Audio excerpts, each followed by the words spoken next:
Good day, students and teachers. We start today with 2.3 in your syllabus. 2.3 you will see is about financial institutions. Very relevant because we work every day with it. We see it around us every day. Okay, so firstly we will look at the need for exchange. And then we will look at functions and qualities and types of money.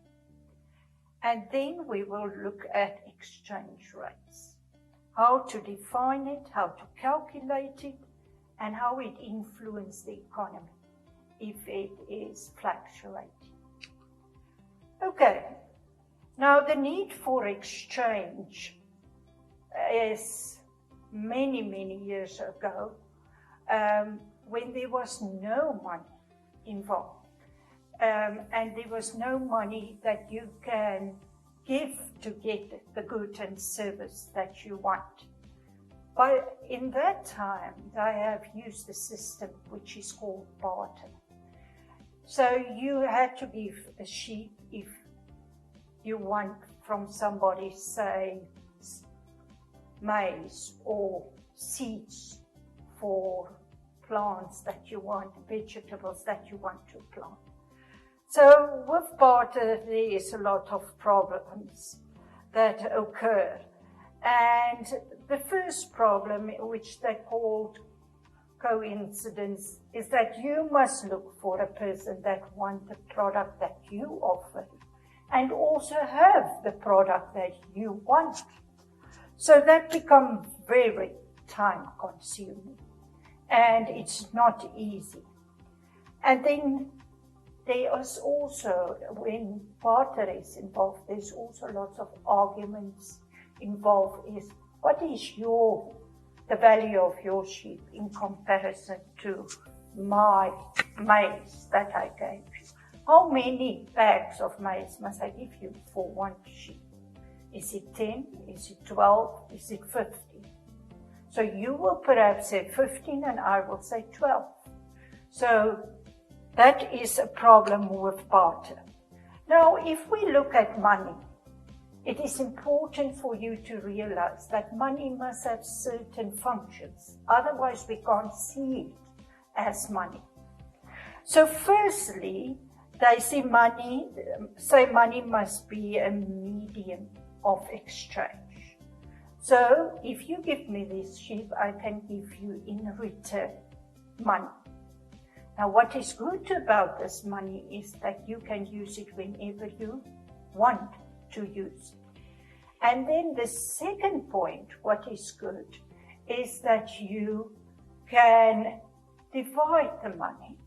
And where you couldn't, if you pay me with cattle, you can't divide a cow. And that is a problem. Okay. Then it must be a unit of account, money, or a measure of what value. So you will tell me, at today's rates, publish on the internet, a cow that weighs 500 kilos is worth 8,000 sheep, or you gave me the sheep and I gave you tomatoes. You will see that to pay for it, that will not have the store value because it can only last a few months, not years and years, like money. Then the last function of money is that money must be a standard of deferred payment. What that means is that I can get the product you put on the market and that you put on the market for selling to whoever is interested.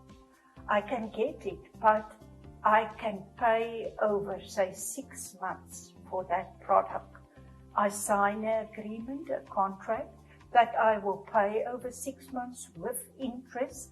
And what happened then is that I can get the product already to use.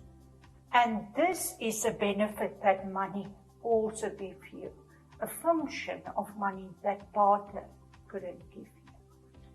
Okay, So the next point that we look at is the characteristics of money. Money must have certain qualities, they sometimes call it qualities or characteristics of money, and that it must be divisible. That means you must be able to divide it in smaller units. So if I tell you this product costs $275, you can give me a $200, you can give me a $50, you can give me a 20 and a 5, and together it will be a total of 275. If money wasn't divisible and I just gave you $300 and said, I can't, there isn't a smaller unit of that, you see, then it would really be a problem. Okay, it must be acceptable by everyone in the country. It only is acceptable if it has a value. And if the government says it's money, the government accepts it as our currency. And we accept it as our currency because it has a value to it. So you can look at other countries like Angola at the moment and Zimbabwe, their own currencies don't have this quality because the value of that currencies have dropped by so much. Okay, the next point, it must be portable. That means you must be able to put it in a wallet or in your pocket and in your handbag and walk to the shop and pay for what you want. They say after the Second World War in Germany, you had to fill up a whole wheelbarrow to pay for bread. That is only a story. I don't know if it is really true, but it just means that the value of their currency after the Second World War was very little, so they have to give a lot of notes or coins to get one bread. Then they also look at the characteristics or characteristic as homogeneous, and this characteristic is that it is not easy to counterfeit currencies like our paper money or our coins. It's very difficult to do it. People try to do it, but then it is not very long and they will find that this is not feeling the same as the normal notes. It don't have the same thickness, it is not the same type of paper. There is certain characteristics that is not like a watermark, not in this notes. So if money have that characteristic, then that you can't duplicate it easy, then it helps as a characteristic and that it is really worth as money. Okay, and then the last point, money must be limited in supply. Only if it is limited in supply, it will have a value. And that's why, or a very important task of our central bank, to make sure that there is not too much money in circulation. Because if there is too much money in circulation, it causes inflation. And if there is inflation, the value of our currency decreases.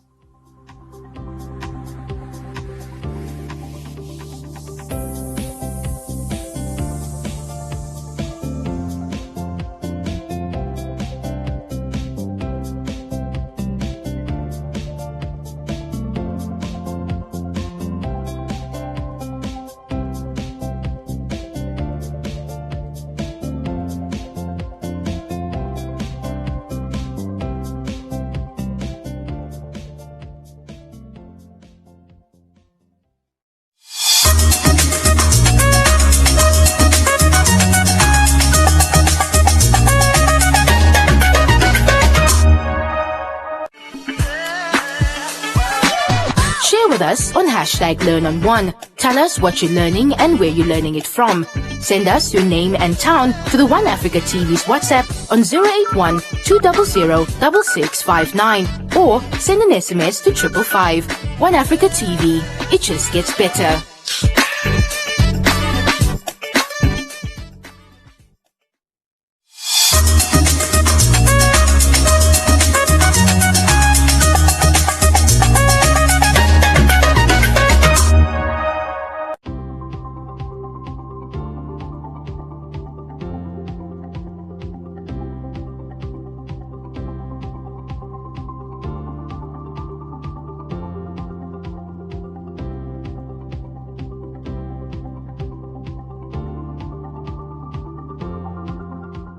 Now we look at three types of money.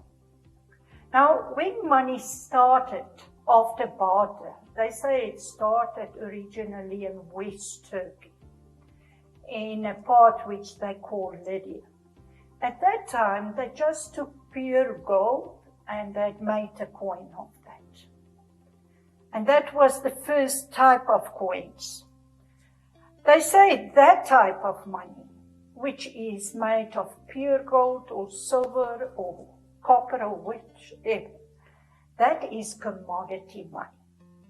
Commodity money is the coin itself have a value because of the metal or it is made of. Okay, then we got, after that, representative money.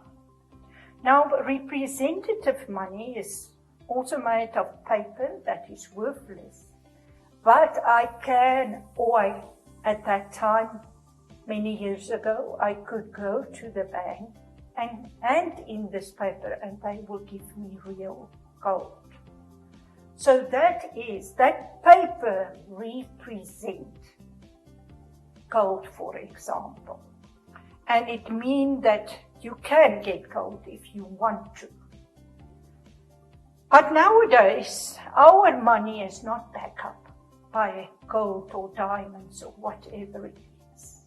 So you can't take your 200 note and say, I want gold for this, because it's not backed up by that. And the money we use nowadays, that is not backed up by, for example, gold, is fiat money.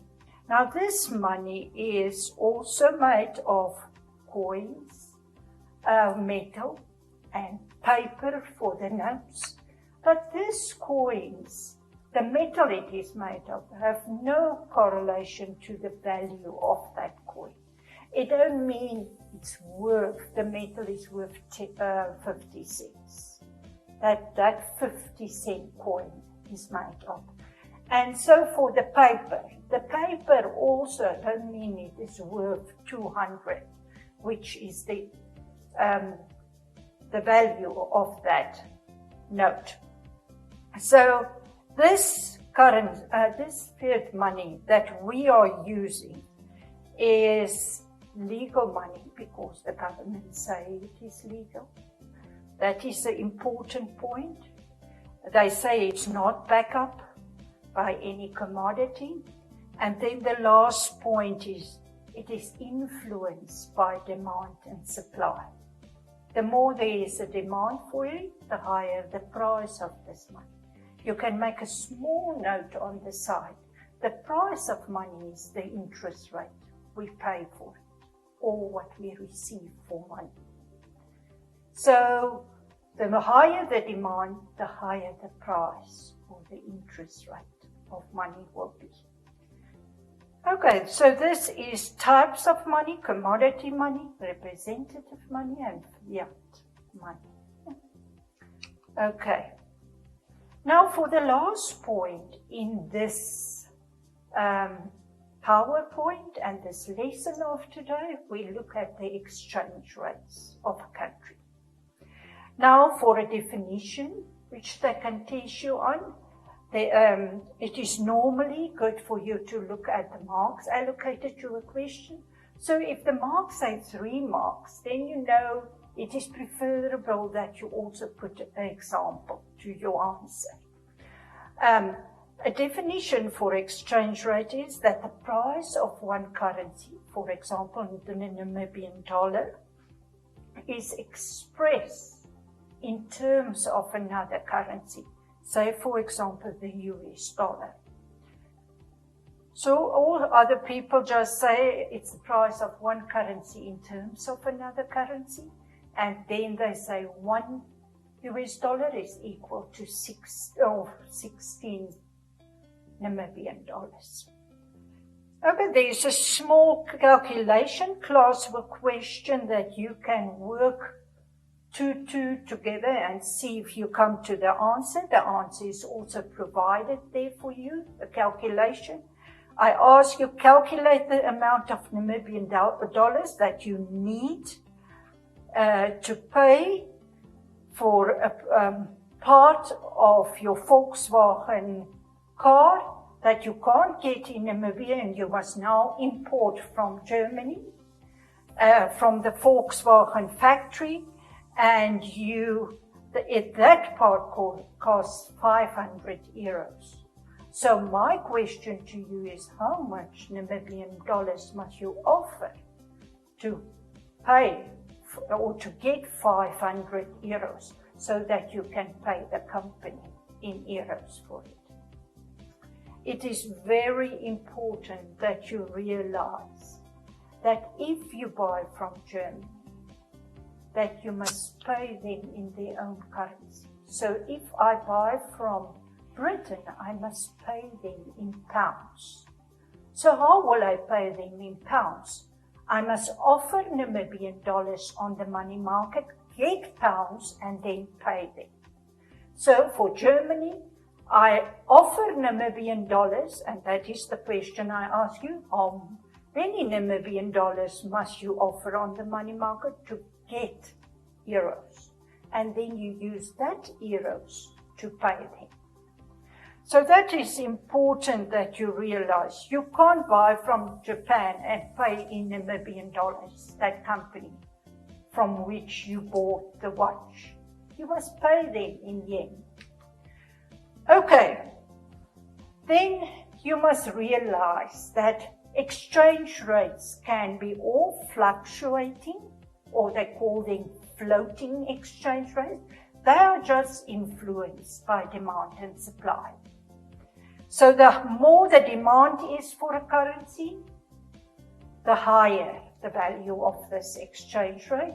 The more if supply is more than the demand, the lower the value of this exchange rate. And then we also get another type of exchange rate, and that is a fixed exchange rate. So immediately, if you see what floating is, and now I said some countries also using a fixed exchange rate. This is predominantly, entirely sometimes, controlled by a government through their central bank. Sometimes they also peg an exchange rate. Then they not allow the exchange rate to go, say, higher than 20, but also not lower than 4. So they keep them then in a certain range. Some countries also do that. Okay, and I can ask you also questions of why exchange rates in a country change, and you can tell me one reason can be if interest rates change.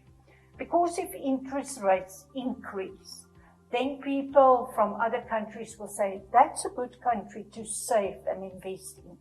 So I will save my money there because I get high interest. If I save it in Britain, I can only get 1%. But if I save it here, I can get 12%. So that may be reasons why they demand our currency, that they can save it here. Another reason may be if our exports get more than our imports. Because if we export a lot, then that countries to whom we export will demand our currency. And if they demand our currency, it will help that the value of our currency increase because the demand get higher than the supply. Another reason is political and economic instability or changes can cause that exchange rates decrease, because investors will say, no, this country is not economically stable, or this country is not politically stable, we will withdraw our money. So what they are doing, they offer lots of Namibian dollars on the market so that they can get their own currency and take it out of the country. And then the last one, which caused that exchange rates change in our country, can be inflation. Because people will say, no, I've normally buy from Namibian meat. But because the price of meat have increased, so I will rather buy from Botswana, where the price is cheaper. So you see, then the demand for our currency decreased. And you remember I have said that the demand and the supply influence the value of the currency and the value of the exchange rate. Okay, then you will also see there's a short question on the exchange rate. And then an important note, which I want to emphasize. If the demand is for a currency is more than the supply, the value of that currency increase. That means that you don't have to offer so many Namibian dollars as you have offered in the past. So say, for example, you previously offered 19 Namibian dollars for a pound. If the value of your currency increase, of the Namibian currency, you can also only offer 17 now. Another word for this is, which they sometimes use, they say the currency appreciate. So remember that, that's the same meaning. The opposite is true. If supply is more than demand, then the currency value drop, and then they call it that it depreciate. I've also give you examples here on the next slide on classwork you can do. And here I said you must use a section in the newspaper.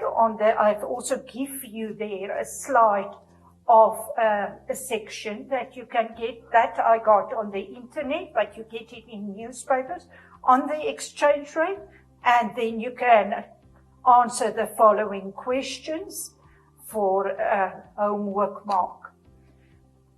Okay, and then there's also homework which you can do, and which will help you to make sure that you understand the work that was covered in the previous PowerPoint and in this PowerPoint.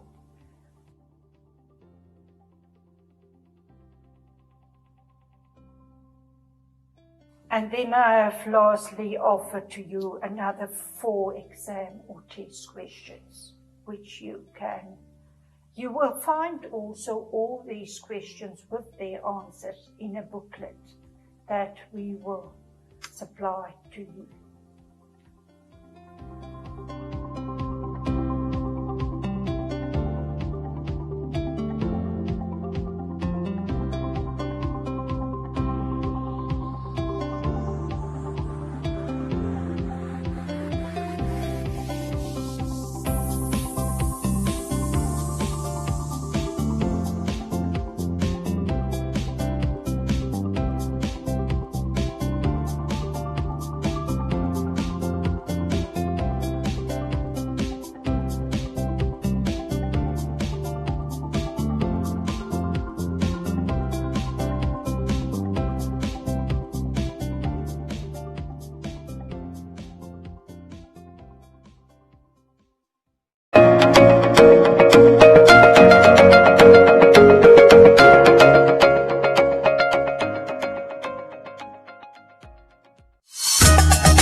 right now. But don't panic. Take a breath. Slow down. Or better yet, stop completely. We'll still be here when everything settles down. In this time of uncertainty, look to nature. She has all the answers, you know.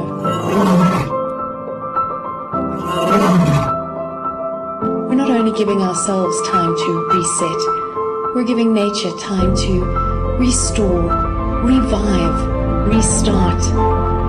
We're saving ourselves and we're saving the world. Stay home now so that we can welcome you to Namibia again soon. Yes, the world's a crazy place right now, but don't despair. Find the joy. Cherish hope. Breathe. Take a moment. Take a few. And someday soon you'll once again be able to stare in wonder at this magnificent view. The world's a crazy place right now, but don't worry, we'll still be here. We'll see you again soon.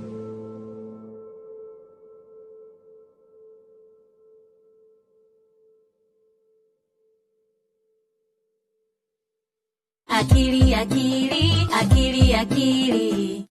We love to wash our hands, and this is how we do it. Wash, wash with clean water. Scrub, scrub, scrub with soap. Rinse, rinse with clean water, and then the germs will go.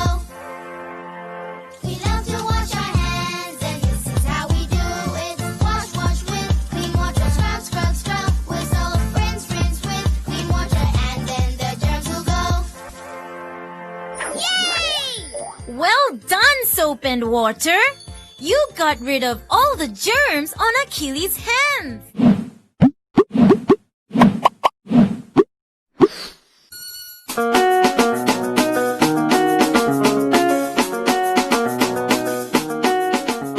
One day we went to I think it's the opening of Oshakati Stadium. Then I was a lead singer there. Then this DJ Remind came to me and was like, "Hi,